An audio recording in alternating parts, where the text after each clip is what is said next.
Okay done, शाबाश। तो question number 18, अगली क्लास में पहुंच गए हैं। क्या कहा? 11-18 एनसीईआरटी के सारे सवाल जो है ईमानदारी से करिए, बेफिक्र होकर करिए, समय लगाइए। ये ऐसा काम है, ये ऐसा कर्म है जिसका फल आपको निश्चित रूप से प्राप्त होगा, पक्की बात है। किसी के भी कहने पर एनसीईआरटी को छोड़िए मत, क्योंकि कोई भी कह रहा है आपको इस बात को कि एनसीईआरटी नहीं पढ़ाते, इसमें से तो कुछ आता नहीं है, प्राइवेट किताब खरीद लो, हम तो ये पढ़ाते हैं, हम तो वो पढ़ाते हैं। ठीक है, हो सकता है आप किसी ऐसे अध्यापक से पढ़ रहे हो जो एनसीईआरटी ना पढ़ा रहा हो, या फिर दिखा तो रहा हो आपको एनसीईआरटी। हो सकता है कुछ मास्टर जी क्या करते हैं कि एनसीईआरटी ले आते हैं क्लास में और एक आध सवाल करा देते हैं, दिखा देते हैं कि पढ़ा रहे हैं एनसीईआरटी, तो वो उससे भला नहीं होगा। अब ऐसा टीचर मिल नहीं रहा, मान लीजिए कि जो एनसीईआरटी पूरी तरह पढ़ाता हो, तो एनसीईआरटी कोई जब भी पढ़ा सकता है जब वो 5-7-10 साल से एनसीईआरटी पढ़ा रहा हो, तभी पढ़ा सकता है। कोई लेके आ गया, चलो भाई अब एनसीईआरटी लग गई है, सिलेबस में आ गई है, पाठ्यक्रम हो गया है, ठीक है चलो ले लेते हैं, बगल में दबा लेते हैं एनसीईआरटी को, बच्चों को अच्छा लगेगा। हो सकता है ऐसा हो रहा हो, ज़्यादातर मामलों में ऐसा होता है। तो घर पे पढ़ने से तो किसी ने रोका नहीं है आपको, आप सेल्फ स्टडी करते हैं तो कोई रोकता थोड़ी है आपको, आप कौन सी किताब पढ़ते हैं।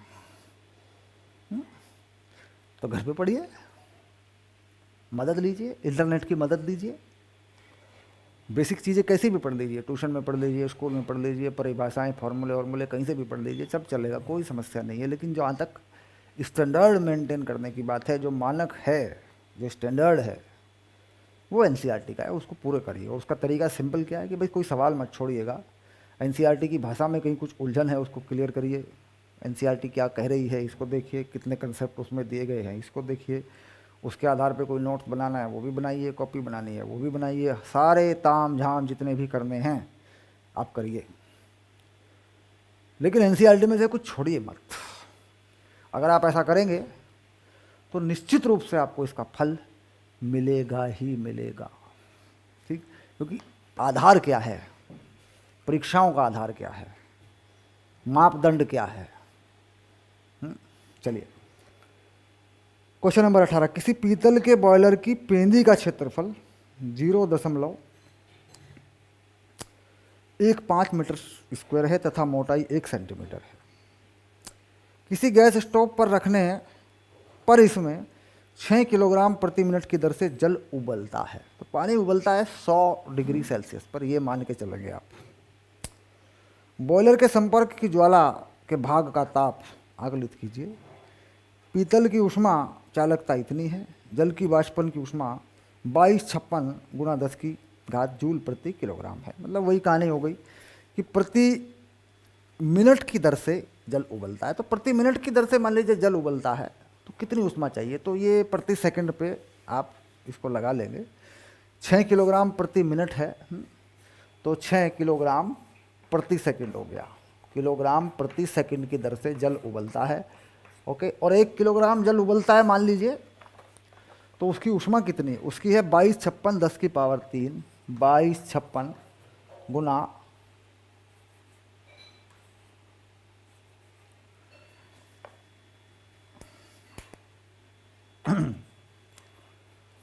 10 की पावर 3। तो ये वो ऊष्मा हो गई जो प्रति सेकंड के हिसाब से पानी को उबाल रही है, जरूरत है।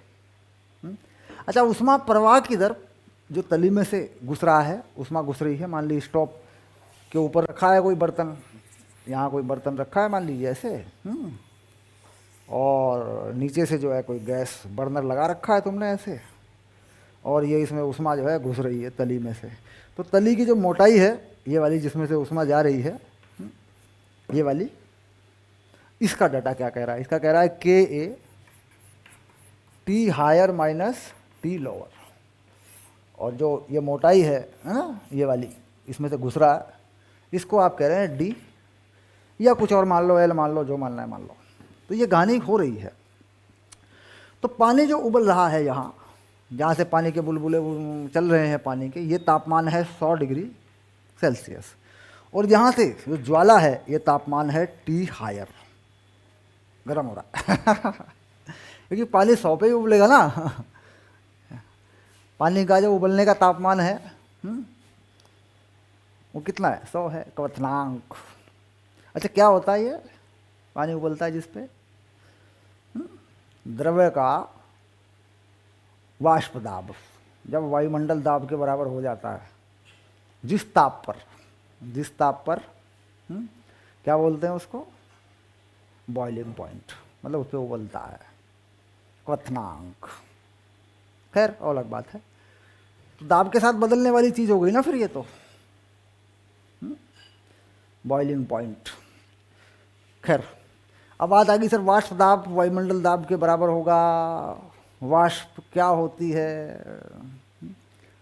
बड़ी समस्या है, वाष्प क्या होती है बताओ। अच्छा, वाष्प क्या होती है?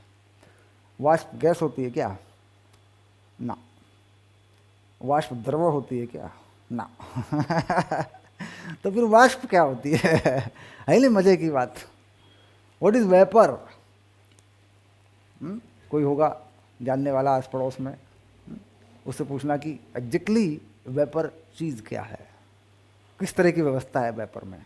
खैर, अणुओं के कुछ हिस्से या अणु कुछ मात्रा में इस प्रकार जुड़ जाते हैं कि घनत्व घट जाता है, वो उड़ने लगते हैं। तो वास्तव में देखा जाए तो वाष्प गैस नहीं होती है। गैस उसे बोलते हैं जब हर अणु अलग अलग हो जाए, उसे कहते हैं गैस। और जब सभी अणु आपस में जुड़े रहें उसे कहते हैं द्रव, यानी लिक्विड। अब मान लो 5 अणु इकट्ठे हो गए किसी स्थान पे, और इस तरह के कुछ समूह बन गए अणुओं के, 5 5 10 10, 5 5 10 10, तो घनत्व गिर गया है ना, तो उसे कह देते हैं वाष्प। तो वाष्प ना तो गैस है, ना वाष्प द्रव है, ना ही इनके बीच की कोई चीज है। अणुओं के कुछ समूह हैं जिसके कारण घनत्व गिर गया है, जो उड़ने की स्थिति में आ गए हैं, घनत्व घट गया है, तो इसलिए वो उड़ रहे हैं द्रव्य के पृष्ठ से। मुक्त होने के लिए उन्हें ऊर्जा मिल गई है। पृष्ठ तनाव के कारण जो ऊर्जा होती है, आपने पढ़ा है सरफेस टेंशन, पृष्ठ तनाव के कारण बने होते हैं ना, तो वो ऊर्जा उन्हें मिल जाती है ऊष्मा से, तो उड़ने लगते हैं वो। समझ रहे बात को? तो ये घटना हो गई है। कहानी बड़ी दिलचस्प है, वाष्प क्या होती है। खैर, तो ये चीज़ें हैं हमारे पास सारी की सारी। तो इस फॉर्मूले पे ज़रा गौर करें और इसमें वैल्यू लगा लें। ऐसे क्या क्या वैल्यू है? के जरा देख लें। ऊष्मा चालकता 109, के का मान है 109, और पेंदी का क्षेत्रफल, बर्तन की जो पेंदी है, जो उसकी तली है, उसका क्षेत्रफल है 0.15 मीटर स्क्वायर। वर्ग मीटर में है तो कुछ बदलना कुछ नहीं है, जो का तुम फिट हो जाएगा, कोई दिक्कत नहीं है। मोटाई 1 सेंटीमीटर है, तो मोटाई का जो डाटा है नीचे वो 1 सेंटीमीटर है, तो 1 × 10⁻² लगेगा। क्योंकि सेंटीमीटर है भैया, तो मीटर बना के लगाएंगे भैया। अच्छा, तापमान T हायर कितना है पता नहीं, पानी 100 पे उबल रहा है। इधर ये हो गया 1/10, 6/60 है ना भाई, ये हो गया 2256, और ये हो गया 10⁻³ तो यहाँ से हल करके TH की वैल्यू निकाल देंगे, तापमान कितना है। तो उत्तर स्पष्ट रूप से आ जाएगा 238 डिग्री सेल्सियस। ये लो, ये तुम्हारा उत्तर आएगा। तो इसको हल करेंगे, देखो भैया देखो। हल करे बिना छोड़ेंगे नहीं भैया, सर ये तो हो ही गया, क्या दिक्कत है, आ ही जाएगा ये तो मेरा मानना ये है कि मोटी मोटी गुणा कर लो, इधर उधर कर लो, इसको आगे पीछे ऊपर नीचे सरका लो, मोटी मोटी गुणा करके उत्तर निकाल लो इसका है। चलिए, 18 नंबर डन हो गया। अब आया 19 नंबर, क्वेश्चन नंबर 19। बहुत बढ़िया सवाल है 19। अगर रुचि आ रही है फिजिक्स में, दिल लगा लिया है मैंने तुमसे प्यार करके, अगर ऐसी बात है तो 19 नंबर बहुत बढ़िया सवाल है भैया। देखो 19 नंबर में कुछ विकल्प हैं, इन पर हम विचार करेंगे, और अगर इनमें कोई कंसेप्ट होगा तो उसको समझेंगे। कितने भाग हैं? ABCDE, ये इसके भाग हैं।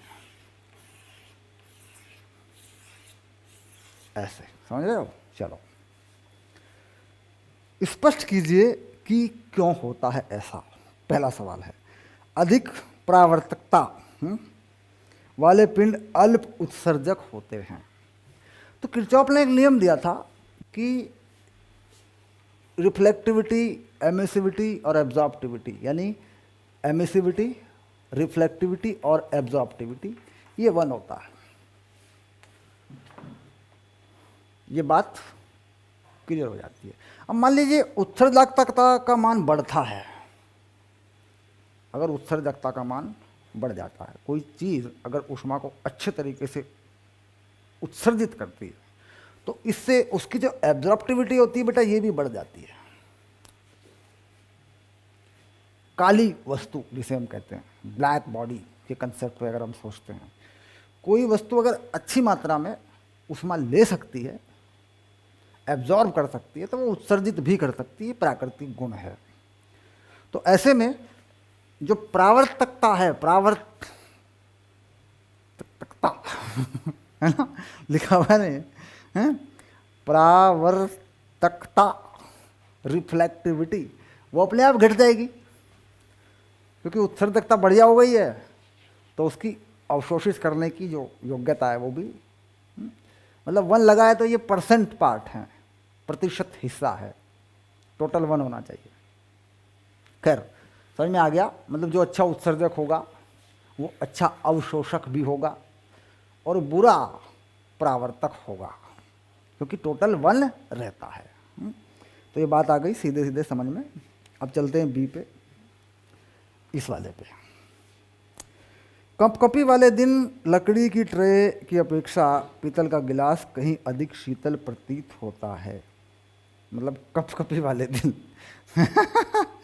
जिस दिन कंपकपी हो, मतलब ठंड हो, लकड़ी की अपेक्षा पीतल, तो पीतल की जो तापमान समान है, दोनों का तापमान दोनों का समान है।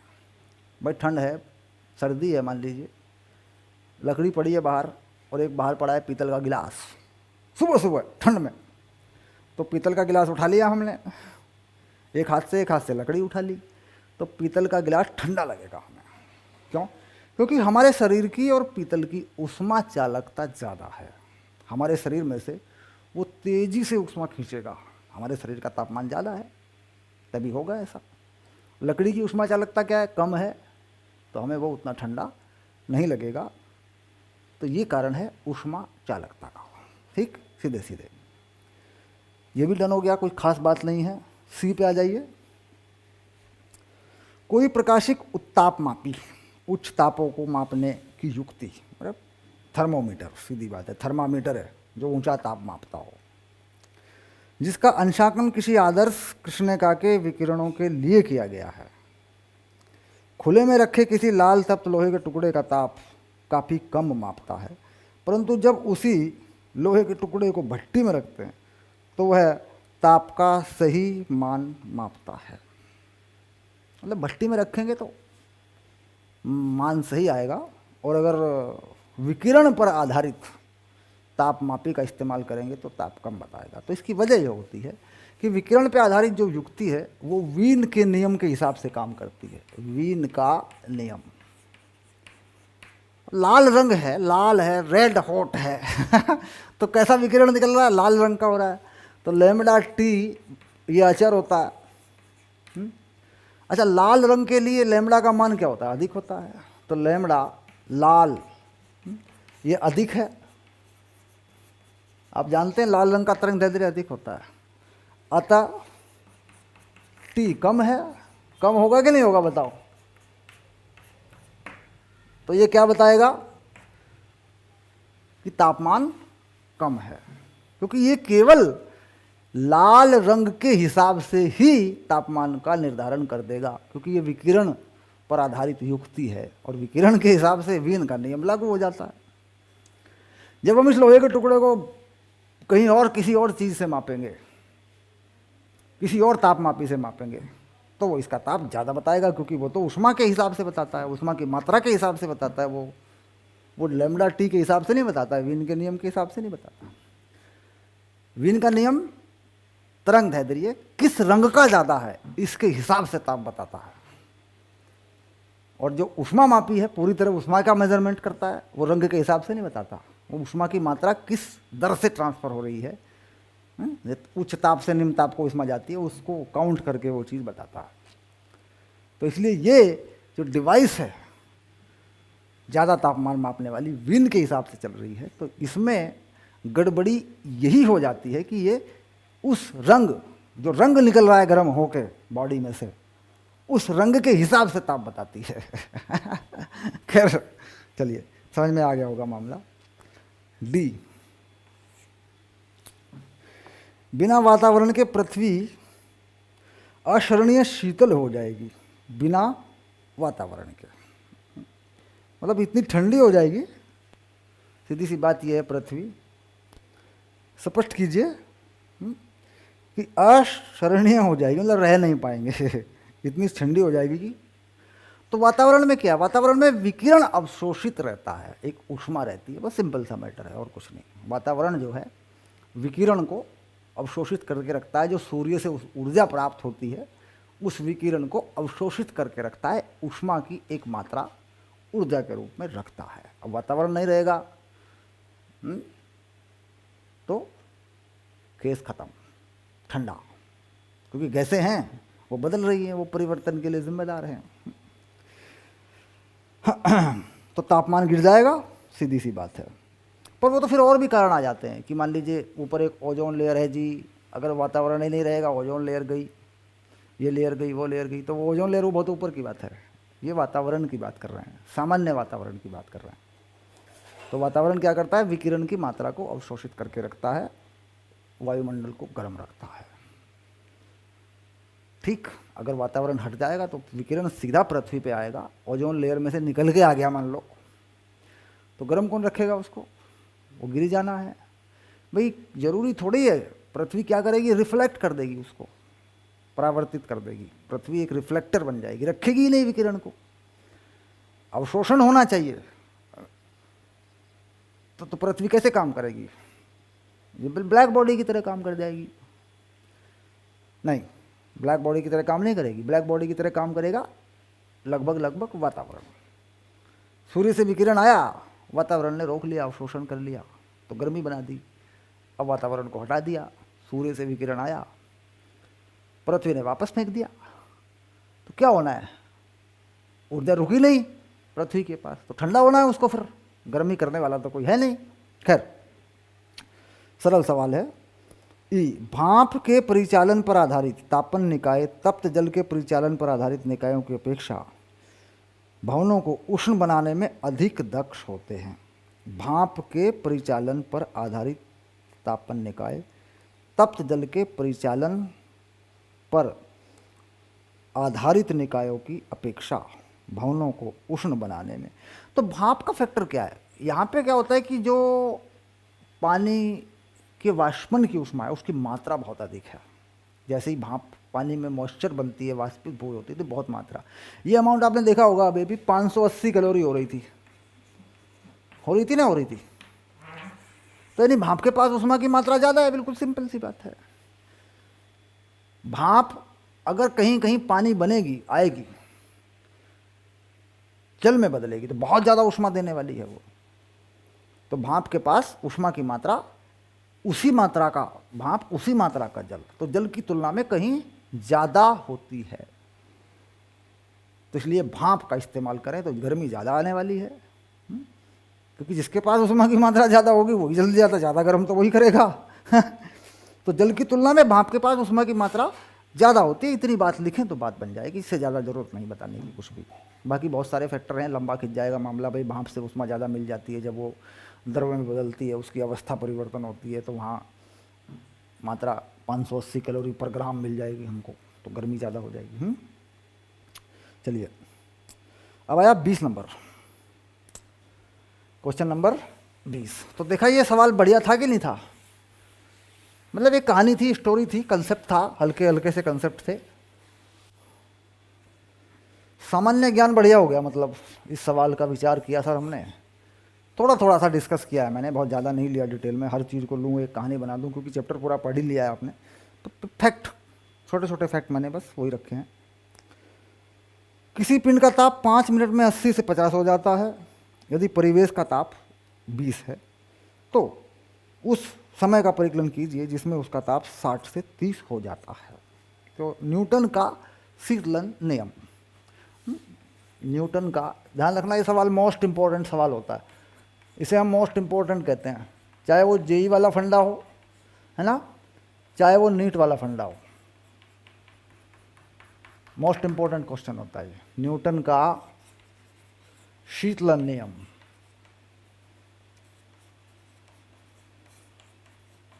इसके आधारित होता है ये। तापमान का परिवर्तन, ये समय माइनस के ताप, और ये ताप होता है सराउंडिंग का, वातावरण का ताप। ये वातावरण का ताप है, ये वस्तु का ताप है, ये वस्तु के ताप में परिवर्तन है, छोटा टी समय है। तो जो पहली जानकारी है उसके हिसाब से बात कर लेते हैं। इन्होंने कहा जी 5 मिनट में 80 से 50 हो जाता है, तो ये गिर जाता है, 80 से घट के 50 हो जाता है, ये 5 मिनट में हो जाता है। के कोई नियतांक है, यहाँ जो लगता है टी वस्तु का ताप, तो वस्तु का ताप 80 और 50, इसका औसत मान लगेगा यहाँ पे। तो औसत मान कितना हो जाएगा, 65 हो जाएगा इसका, है ना, 8 और 5 13। और वातावरण का ताप कितना है, वो 20 है। तो कहाँ कौन सी वैल्यू लगी है ये पता लग गया पहली जानकारी के हिसाब से। दूसरे में इन्होंने कहा कि 60 से 30 हो जाएगा कितने समय में।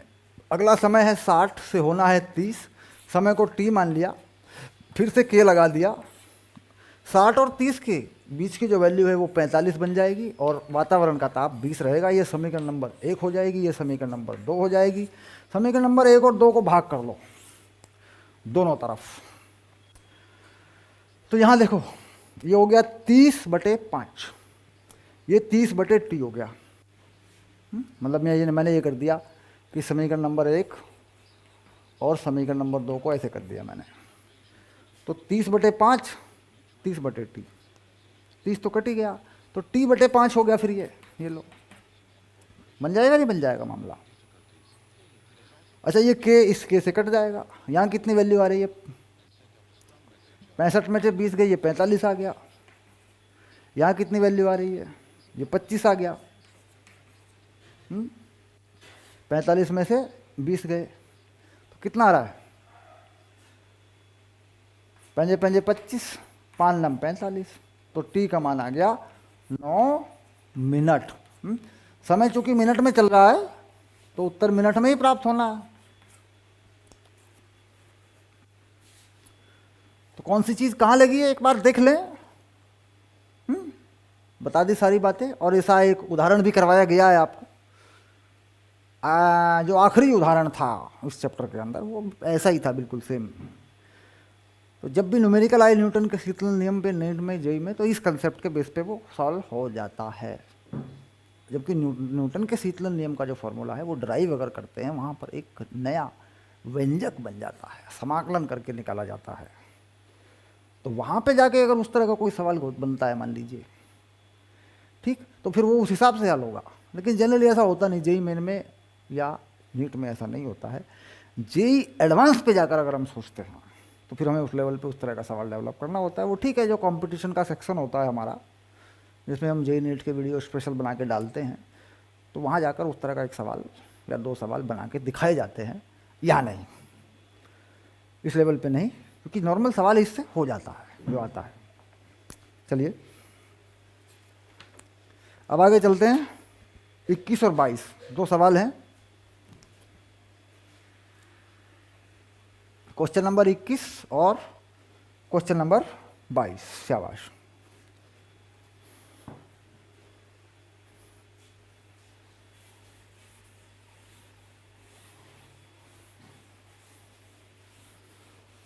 क्वेश्चन नंबर 21 और 22 दोनों सवाल डिस्कस के हैं, डिस्कशन करना है हमें। 11-21 कुछ हल नहीं करना होता, ये थोड़ा सा आपको बस ये देखना है कि जो आपने पढ़ा है 21 और 22 है ना, दोनों हो जाएंगे, यहीं पे कोई दिक्कत नहीं है। ये कह रहा है CO2 के पीटी प्रावस्था आरेख पर आधारित निम्नलिखित प्रश्नों का उत्तर दीजिए। जो CO2 का है, कार्बन डाइऑक्साइड का जो आरेख है, CO2 का जो आरेख है उसके आधार पे ये उत्तर है ऐसे। ठीक। किस ताप पर CO2 की ठोस, द्रव्य तथा वाष्प प्रावस्थाएं साम्य में सहवर्ती हो सकती हैं। तो एक ताप है जिसे हम कहते हैं त्रिक बिंदु, यानी वहाँ पे आप देख लेंगे कि त्रिक बिंदु क्या है। CO2 का त्रिक बिंदु कितना है ये आप देख लेंगे। तो यहाँ ये कह रहा है ये हो जाता है -56.6 डिग्री सेल्सियस, जो भी होगा यहाँ मिल जाएगा आपको। CO2 के गलनांक तथा क्वथनांक पर दाब में कमी का क्या प्रभाव पड़ता है? क्वथनांक या गलनांक, अगर बताए क्वथनांक का मतलब क्या हो जाता है? क्वथनांक का मतलब ये गैस बनने वाली है, तो जहाँ गैस की अवस्था आती है वहाँ दाब में अगर कमी कर दें तो डायरेक्ट परिवर्तन हो सकता है, द्रव्य में होते हुए सीधे ठोस में बन जाती है, बदल जाती है वो चीज़। भाई अगर हम इन दोनों तापों पर चलें, गलनांक या क्वथनांक पर जाकर देखें और दाब में कमी कर दें तो क्या होता है? 3 अवस्थाएं होती हैं। मतलब कुछ ऐसा ग्राफ होता है, कुछ ऐसा ग्राफ होता है, ये ऐसा होता है, यूँ होता है कि नहीं ऐसे यहाँ। तो यहाँ पे क्या है? यहाँ लिक्विड है मान लो, यहाँ गैस है, सॉरी यहाँ सॉलिड है मान लीजिए, यहाँ गैस है, ऐसा मामला है। तो यहाँ नीचे की तरफ आ गए मान लो, दाब में कमी कर दी यूँ सीधा ऐसे, दाब गिरा दिया नीचे की तरफ, तो क्या हो रहा है देखो। तो यहाँ सॉलिड से गैस सीधा है ना। ये जरा एक बार चेक करके लिखो बेटा, कुछ गलती हो जाएगी। अवस्थाएं जो लिखी हैं उनको एक बार देख के लिखूंगा मैं, क्योंकि ये पूरा डाटा ये कह रहे हैं कि आप हमें उस ग्राफ को देख के ही उत्तर बताइए। जो ग्राफ है ये आ गया, ये रहा, वाष्प या वेपर, गैस जो भी कहें, वेपर लिख लो, वाष्प लिख लो, है ना, ऐसा। तो दाब में कमी आ रही है, CO2 ये बना हुआ है आपका PT आरेख। तो दाब में कमी होगी तो सीधा ठोस से वाष्प बनेगा, और यहाँ ऐसी स्थिति होगी, क्योंकि यहाँ पे तीनों अवस्थाएं हैं। तापमान बढ़ेगा, -56 पर है। अब -56 कहाँ पड़ रहा है? यहाँ कहीं पड़ रहा है -56 तो 56 पे देखना पड़ेगा क्या हो रहा है। दाब कम कर देंगे तो सॉलिड से सीधी वेपर बन जाएगी, यहाँ देखना है उस तापमान पे क्या होगा। इसके बाद आगे देख लें, CO2 के लिए क्रांतिक ताप तथा दाब क्या है, इनका क्या महत्व है? तो क्रांतिक ताप और दाब, क्रांतिक ताप का मतलब होगा कि आरेख काम नहीं करेगा। क्रांतिक ताप मैं बता चुका हूँ आपको, एक ऐसा ताप होता है कि जिस पर ये आरेख काम नहीं करता है, ये फेल हो जाता है, फिर कहते हैं क्रिटिकल टेम्परेचर। तो दाब दे रखे होंगे यहाँ पर, आप पढ़ेंगे तो उसके क्रांतिक ताप और दाब पूरी जानकारी से आप देखेंगे तो ये मिल जाएंगे आपको। ये देखा 20, 31, 31.1 है ना। क्रांतिक दाब है 73, 73 ATM ग्राफ पे देख लेंगे CO2 के, पता चल जाएगा आपको, क्योंकि ग्राफ जहाँ तक काम करता है वहाँ तक दाब और ताप जो होते हैं, एंड पॉइंट जिसे हम बोल देते हैं, क्रिटिकल पॉइंट जिसे बोलते हैं। इसके बाद -70 डिग्री सेल्सियस पर 1 ATM दाब, -60 10 ATM दाब, 15 दाब पर गैस कैसी है, तो वो देख के पता लग जाएगा। -70 पर है 1 ATM दाब है, तो देख लेंगे कहाँ पड़ेगा। -70 है 1 ATM दाब है, तो -70 1 ATM है, तो इसमें जो स्थिति आ रही है इसकी वो बन जाएगी वाष्प, वेपर पे आ जाएगा। दूसरा है -60 10 ATM, तो दाब बढ़ गया, देखो 10 ATM पहुंच गया, 10 ATM ने ऊपर पहुंच गया, तापमान -70, तो ठोस हो जाएगी, ये सीधी सी बात है। खैर ये कोई मुश्किल सवाल नहीं है, ग्राफ देखते ही पता चल जाएगा कि इस टेम्परेचर पे ऐसे ग्राफ के ऊपर देख के कौन सी अवस्था यहाँ पर पाई जाती है। तो ये दूसरा जो ग्राफ है CO2 PT प्रावस्था आरेख पर निम्नलिखित प्रश्नों के उत्तर दीजिए।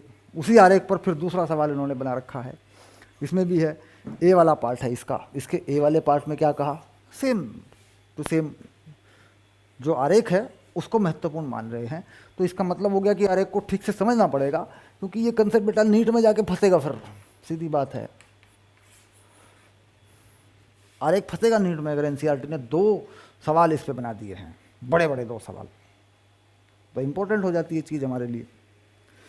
1 ATM दाब -60 CO2 समतापी संपीड़न किया जाता है, तो क्या यह द्रव अवस्था में, तो 1 ATM -60 पर वाष्प सीधे ठोस में जाएगा ये, क्योंकि वो स्थिति यहाँ बन जाएगी, यहाँ होगी। दाब में कमी कर देंगे तो सीधे ना, दाब बढ़ा देंगे यहाँ इस पॉइंट से पहले -60 डिग्री ताप पे अगर दाब बढ़ा देंगे थोड़ा, क्योंकि इधर क्या है, इधर दाब है, ठीक, तो सीधा ठोस में चला जाएगा, यानी वेपर से सीधा सॉलिड बनेगा। क्योंकि ये वो बिंदु है जो त्रिक बिंदु है, त्रिक बिंदु से पहले आ गए हम, तापमान हमने इतना कम कर दिया। इधर क्या चल रहा है, इधर तापमान चल रहा है। मान लीजिए